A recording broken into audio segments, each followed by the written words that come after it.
rights as autonomous federal units. As and when the ruling party at the state level was different, the parties that ruled at the center tried to undermine the power of the state. इसका मतलब ये है कि जब एक ही party की, मान लो कोई भी पॉलिटिकल पार्टी है, उसी की सरकार जब सेंट्रल में रहो और उसी की सरकार जब स्टेट्स में हो, तो उनके आपस में बहुत ही अच्छे रिश्ते होते हैं क्योंकि दोनों एक ही आइडियोलॉजी पे काम कर रहे हैं। लेकिन जब इससे उल्टा हो, मान लो सेंटर में कोई और पार्टी हो और स्टेट में कोई दूसरी पार्टी हो, तब उनके बीच में दरार आएगी और वो एक दूसरे के जो राइट्स हैं उनको अंडरमाइन करने की कोशिश करेंगे, undermine the power of the states. तो उस टाइम सेंट्रल गवर्नमेंट क्या करेगी, वो चाहेगी कि जो स्टेट्स हैं उनके पावर को अंडरमाइन करें। ऐसे समझिए, मान लो आज सेंटर में नरेंद्र मोदी की गवर्नमेंट है, तो नरेंद्र मोदी की गवर्नमेंट अगर ऐसा करें कि वो उन स्टेट्स में जहाँ पे बीजेपी की गवर्नमेंट नहीं है, भारतीय जनता पार्टी की सरकार नहीं है, वहाँ पे उनको कम अधिकार दें या उनके राइट्स को डिडक्ट करने की कोशिश करें, तो वो अंडरमाइन करना हो गया। ऐसी सिचुएशन की बात कर रहे हैं हम। आगे देखिए, as and when the ruling party at the state level was different, the parties that ruled at the centre tried to undermine the power of the states. In those days, the central government would often misuse the constitution to dismiss the state government that were controlled by rival parties. उन दिनों में क्या होता था, पहले की बात है जब एक ही पार्टी थी, the central governments would often misuse the constitution. तो सेंट्रल गवर्नमेंट बहुत बार संविधान को मिसयूज करते थे स्टेट गवर्नमेंट्स को डिसमिस करने के लिए, that were controlled by rival parties. तो उस समय सेंट्रल गवर्नमेंट क्या करती थी, हम उस समय की बात करें जब भारत में कांग्रेस की सरकार थी, तो ऐसा लिखा गया कि उस समय जो सेंट्रल गवर्नमेंट थी, जो कांग्रेस की गवर्नमेंट थी, तो वो ज़्यादातर कॉन्स्टिट्यूशन को, संविधान को मिसयूज करती थी और उन स्टेट्स में जहाँ पे गैर कांग्रेसी सरकारें हैं उनको डिसमिस करने की कोशिश करती थी। This undermine the spirit of federalism. यह जो फेडरलिज्म की, जो संघवाद की जो अवधारणा है, उसको ख़त्म करने की, उसको कमज़ोर करने की कोशिश है। फेडरलिज्म इस चीज़ को अलाउ नहीं करता। All this change significantly after 1990। 1990 के बाद में ये सारी चीज़ें हैं वो बहुत ही उल्लेखनीय तरीके से बदल गई। दिस पीरियड सा the rise of regional political parties in many states of the country. और यह जो पीरियड था, इसने देखा, 1990 का जो पीरियड था, इसने देखा कि एक अलग ही तरीके की जो स्थानीय पार्टीज़ हैं वो पॉलिटिक्स के इस परिदृश्य में आई। This was also the beginning of the era of coalition governments. ये जो दौर था, 1990 का जो दौर था, वह कोलिशन गवर्नमेंट्स का एरा था। कोलिशन गवर्नमेंट्स मतलब गठबंधन सरकार का युग था एट द सेंटर में। Since no single party got a clear majority in the Lok Sabha. क्योंकि कोई भी सिंगल पार्टी है वो लोकसभा के अंदर क्लियर मेजोरिटी नहीं ले रही थी। The major national parties had to enter into an alliance with many parties including several region parties to form a government at the centre. तो बहुत सारी जो प्रमुख पार्टीज थी उनको केंद्र में सरकारें बनाने के लिए छोटी छोटी पार्टीज़ को कलेक्ट होना पड़ा ताकि वो सेंटर के अंदर गवर्नमेंट बना सके। This led to a new culture of power sharing and respect for the autonomy of state governments. और इसने क्या किया, इसने लीड किया a new culture of power sharing. Power sharing का एक नया कल्चर आया, पावर शेयरिंग का एक नया तरीका आया, एंड रिस्पेक्ट का for the autonomy of state governments. जो स्टेट गवर्नमेंट की जो पहले स्वायत्ता थी उसकी रिस्पेक्ट करने का एक नया तरीका था। अब स्टेट गवर्नमेंट्स के पास पावर थे, क्योंकि जो क्षत्रिय दल थे, जिनको क्षत्रप बोलते हैं, जो क्षत्रिय पार्टियां थी, वो अब पावरफुल हो रही थी और वो सारी एक साथ आके दे वर वर्किंग कलेक्टिवली और वो ट्राई कर रहे थे कि अब वो सेंट्रल गवर्नमेंट में भी वो अपना कंट्रीब्यूशन दे सकते हैं। This trend was supported by a major judgment of the Supreme Court. और यह जो ट्रेंड था, जब छोटी छोटी पार्टीज मिलके सेंट्रल गवर्नमेंट को फॉर्म कर रही थी, इसको सुप्रीम कोर्ट ने भी सपोर्ट किया। कैसे, देखिए, that made it difficult to the central government to dismiss state governments in an arbitrary manner. Thus, federal power sharing is more effective today than it was in the early years after the constitution came into force. और उन्होंने किसी भी तरीके का arbitrary manner, किसी भी अपनी स्वेच्छा के हिसाब से, अपने मनमाने तरीके से अब कोई भी सेंट्रल गवर्नमेंट है वो स्टेट गवर्नमेंट को डिसमिस नहीं कर सकती थी। इसलिए फेडरल पावर शेयरिंग है वो अब ज़्यादा इफेक्टिव है आज, बजाय उस समय की जब भारत आज़ाद हुआ था। भारत की आज़ादी के शुरुआती कुछ दशकों के अंदर जो स्टेट गवर्नमेंट्स हैं उन पर सेंट्रल गवर्नमेंट का पावर रहता था और सेंट्रल गवर्नमेंट स्टेट गवर्नमेंट को डिसमिस करने की कोशिश करती थी। लेकिन सुप्रीम कोर्ट की कई गाइडलाइंस और सुप्रीम कोर्ट की सख्ती के बाद में ऐसा पॉसिबल नहीं है। अब स्टेट गवर्नमेंट को ज़्यादा पावर मिले हैं और सेंट्रल गवर्नमेंट के पास ऐसा पावर नहीं है कि वो स्टेट गवर्नमेंट्स को डिसमिस करने के सोच सकें। Linguistic diversity of India. ये देखिए भाषा के आधार पर भारत की क्या विविधताएं हैं, इसको मैं आपको सीधा सा पढ़ के बता देता हूँ। हमारे इंडिया में कितनी लैंग्वेज हैं? इतनी है जितनी हम काउंट कर सकते हैं, बहुत ज़्यादा है। फिर भी 2011 की हमारी जनगणना ये कहती है कि भारत के अंदर 1300 से ज़्यादा भाषाएं हैं जिनको लोगों ने अपनी मदर टंग के रूप में बोला है। इंडिया के अंदर 121 करोड़ लोगों की जो कंट्री है 2011 के हिसाब से, अब तो 135 प्लस हो रहे हैं, तो 1300 मेजर लैंग्वेजेस हैं। 1300 कुछ लैंग्वेजेस हैं जिनको लोगों ने अपनी मदर टंग बताया है, और उनको भी जो बड़ी बड़ी जिन लैंग्वेजेस हैं इनको अंडर हमने डाला है, इनको अंडर ग्रुप किया है। जैसे भोजपुरी, मगधी, बुंदेलखंडी, छत्तीसगढ़, राजस्थानी, ये क्या है, ये हिंदी के अंडर में आती है। और उन 1300 में 121 प्रमुख भाषाएं हैं। 1300 भाषाएं बताई गई है जिनको लोगों ने मदर टंग बोला है, उनमें से 121 प्रमुख भाषाएं हैं, और उनमें से 22 वो भाषाएं हैं जो अपने कॉन्स्टिट्यूशन में जिनको शेड्यूल किया गया है। किसमें? 8वीं अनुसूची में। उनको क्या बोलते हैं? शेड्यूल्ड लैंग्वेज, अनुसूचित भाषाएं।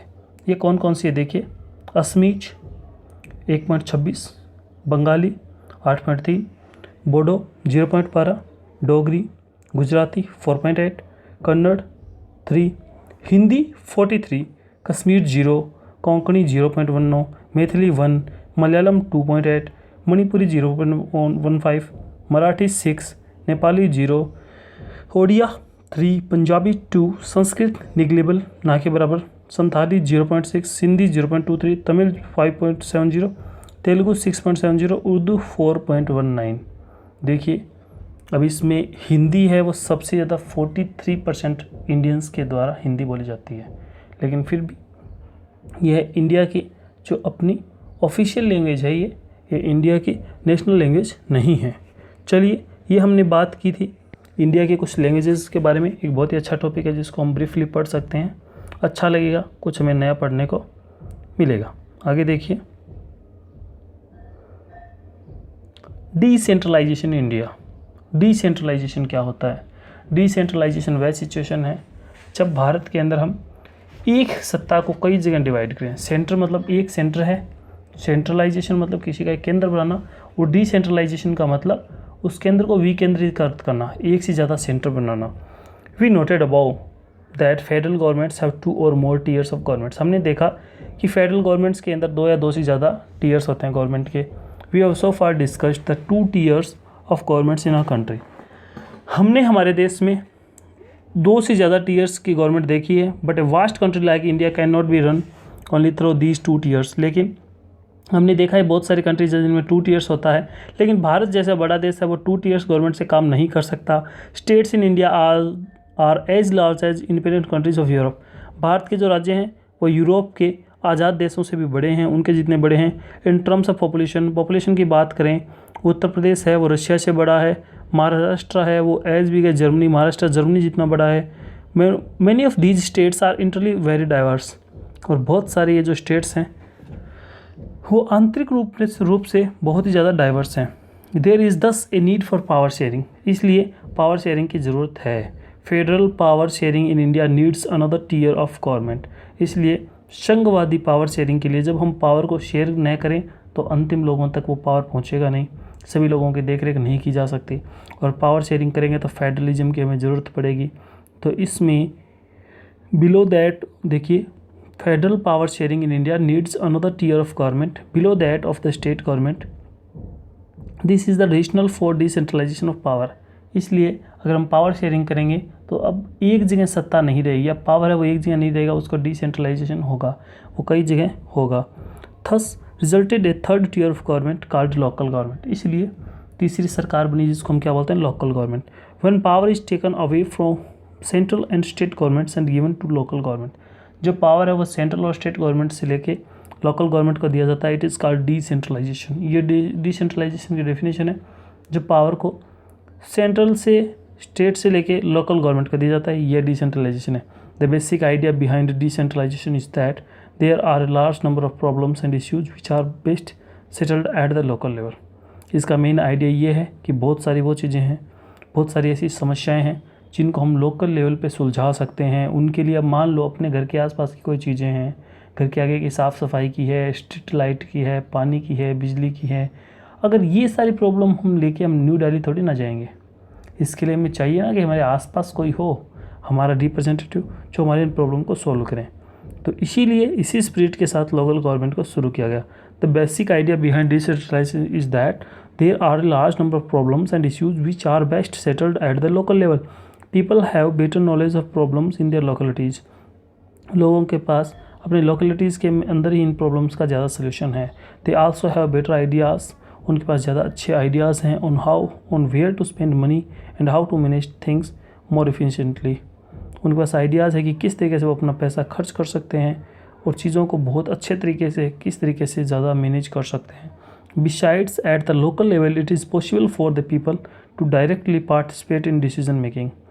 इसके अतिरिक्त लोकल लेवल पे it is possible for the people, लोगों के लिए पॉसिबल है to directly participate in decision making, कि वो सीधे सीधे फैसलों के अंदर पार्टिसिपेट कर सकते हैं डिसीजन मेकिंग में।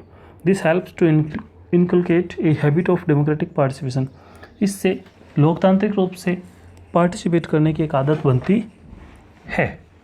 देखिए, local government is the best way to realise one important principle of democracy, namely local self government. हमारी डेमोक्रेसी का एक इम्पॉर्टेंट प्रिंसिपल है जिसको बोलते हैं लोकल सेल्फ गवर्नमेंट, जिसको हम बोलते हैं स्वशासन। ये लोकल गवर्नमेंट क्या करे, स्वशासन की जो हमारी अवधारणा है उसको भी करीब करीब पूरा कर रहा है। इसमें क्या होता है कि हम खुद अपने पे रूल कर रहे हैं, मतलब हम में से अंदर ही बिल्कुल हमारे आसपास का, हमारे एरिया का कोई है जो हम पे रूल करता है। हम जैसे कहते हैं उस तरीके से वो काम करता है, हमारी प्रॉब्लम्स का वहीं पे निपटारा हो जाता है। तो इसको हम क्या कहते हैं, local self government. The need for decentralization was recognized in our constitution. Since then, there have been several attempts to decentralize power to the level of villages and towns. Decentralization power की ज़रूरत पड़ी थी, इसलिए सत्ता को विकेंद्रीकरण करने की ज़रूरत पड़ी थी, पावर को ज़्यादा डिवाइड करने की ज़रूरत पड़ी थी। इसलिए विलेज और टाउन्स पे लोकल गवर्नमेंट के बनाने का ख्याल आया। Panchayats in village and municipalities in urban areas were set up in all the states. Village और म्यूनसिपैलिटी पे पंचायत सेटअप की गई थी। आपको बताना है सबसे पहले कौन से स्टेट में पंचायती राज सेट किया गया था। But these were directly under the control of state governments. लेकिन ये जो सरकार थी वो स्टेट गवर्नमेंट के अंडर में थी। Election to these local governments were not held regularly. इनके चुनाव हर फिक्स टाइम पे नहीं होते थे। लोकल गवर्नमेंट को बना तो दिया, लेकिन उनके ना तो फिक्स चुनाव होते थे, ना इनके खुद के पास ज़्यादा पावर था। Local governments didn't have any power of resources of their own. उनके पास ना पावर थे, ना उनके पास खुद के रिसोर्स थे। Thus there was very little decentralisation in effective terms. इसलिए डिसेंट्रलाइजेशन की जो बात है कि पावर है वो दूसरी जगह डिसेंट्रलाइज करें, वो नहीं हो रहा था, क्योंकि पावर तो अभी भी स्टेट गवर्नमेंट के पास था, लोकल गवर्नमेंट के पास पावर नहीं था। A major step towards decentralisation was taken in 1992। Decentralisation के अंदर एक बहुत बड़ा फैसला लिया गया, बड़ा कदम उठाया गया। कब? 1992 में। The constitution was amended to make third tier of democracy more powerful and effective. तो संविधान में बदलाव किया गया और एक लोकल गवर्नमेंट की शुरुआत की गई। Now it is constitutionally mandatory to hold regular election to local government bodies. इसलिए इट इज़ कॉन्स्टिट्यूशनली मैंडेटरी। तो यह अब संवैधानिक रूप से आवश्यक है कि हम हर समय पे नियमित जब इनका टाइम हो, लोकल गवर्नमेंट के चुनाव हो, seats are reserved in the elected bodies and the executive heads of these institutions for the scheduled caste, scheduled tribe and other backward classes. उनके लिए अब SC ST और जो विमेन और OBC, इनके लिए अब इनके अंदर सीट भी रिजर्व हैं। लगभग एटलीस्ट 1/3, कम से कम 33% पोस्ट हैं वो वीमेन के लिए वहाँ पे रिजर्व है। An independent institution called the state election commission has been created. और राज्य चुनाव आयोग बनाया गया है हर राज्य के अंदर, ताकि वो पंचायत और म्यूनसिपल इलेक्शन के चुनाव करवा सके। मतलब चुनाव है वो अब एकदम ईमानदारी के साथ हो, उचित रूप से हो, फेयर तरीके से हो। The state government are required to share some power and revenue with local government bodies. और अब स्टेट गवर्नमेंट को ज़रूरत है, उनको मजबूरी है, उनको कंपल्सरी है कि वो अब लोकल गवर्नमेंट्स के साथ अपने पावर है वो शेयर करें। The nature of sharing varies from state to state. और जो शेयरिंग का ये जो तरीका है वो एक स्टेट से दूसरे स्टेट में डिफरेंट है। Rural local government is popularly known by the name panchayati raj. ये जो ग्रामीण जो लोकल गवर्नमेंट है जिसको हम पंचायती राज बोलते हैं, हर गांव में और group of village in some states has a gram panchayat. एक अगर गांव बड़ा है तो उस एक गांव में या 3-4 छोटे छोटे गाँव को मिला के एक हम ग्राम पंचायत देखते हैं। This is a council consisting of several ward members. इसके अंदर कई वार्ड मेंबर्स होते हैं, ऑफन कॉल्ड पंच, जिनको पंच बोलते हैं, एंड प्रेसिडेंट ऑफ सरपंच। उनका एक हेड होता है जिसको हम सरपंच बोलते हैं। They are directly elected by all the adult population living in that ward.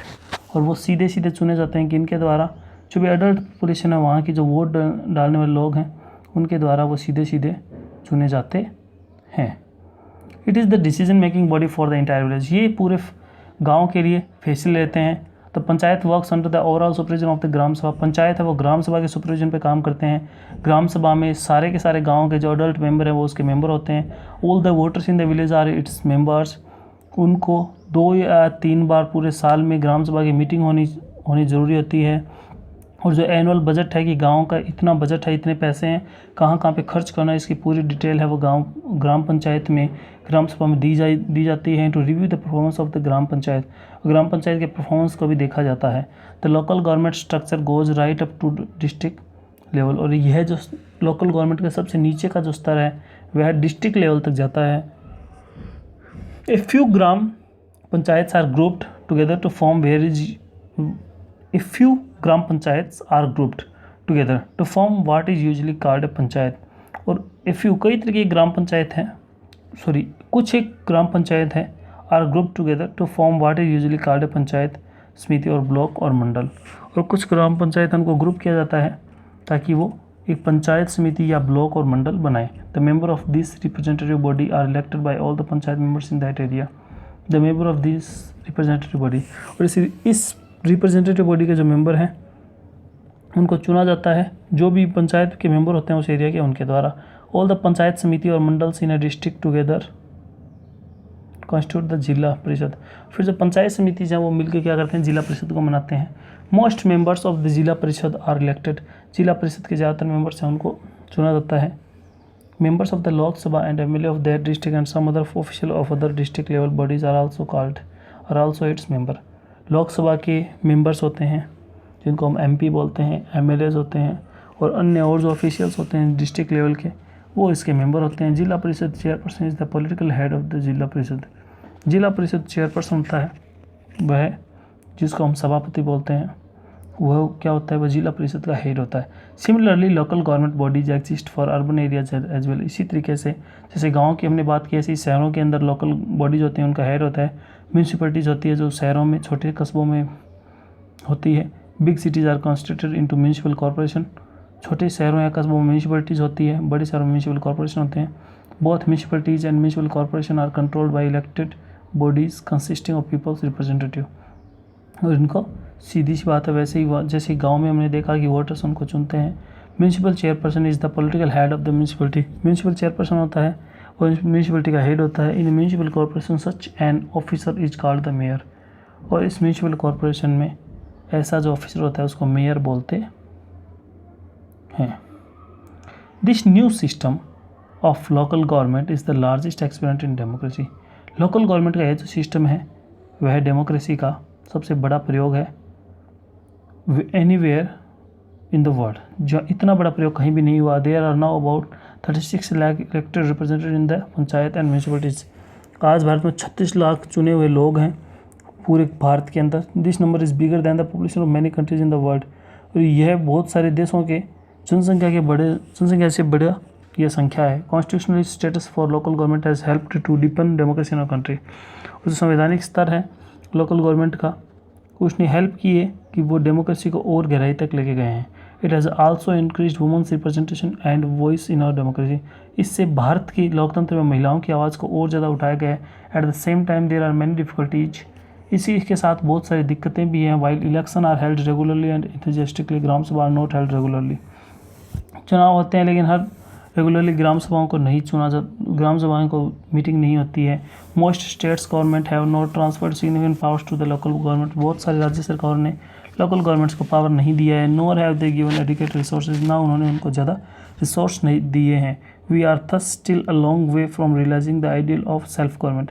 अभी भी हमें सेल्फ गवर्नमेंट के लिए जो स्वशासन का जो सपना है उसकी तरफ हमें बहुत बड़ा सफ़र तय करना है। फिर भी जो बदलाव हो रहे हैं वो काफ़ी सकारात्मक हैं और भारत जैसे देश के लिए ये चीज़ें काफ़ी सुखद है। यहाँ पे अपना चैप्टर ख़त्म होता है। Thank you.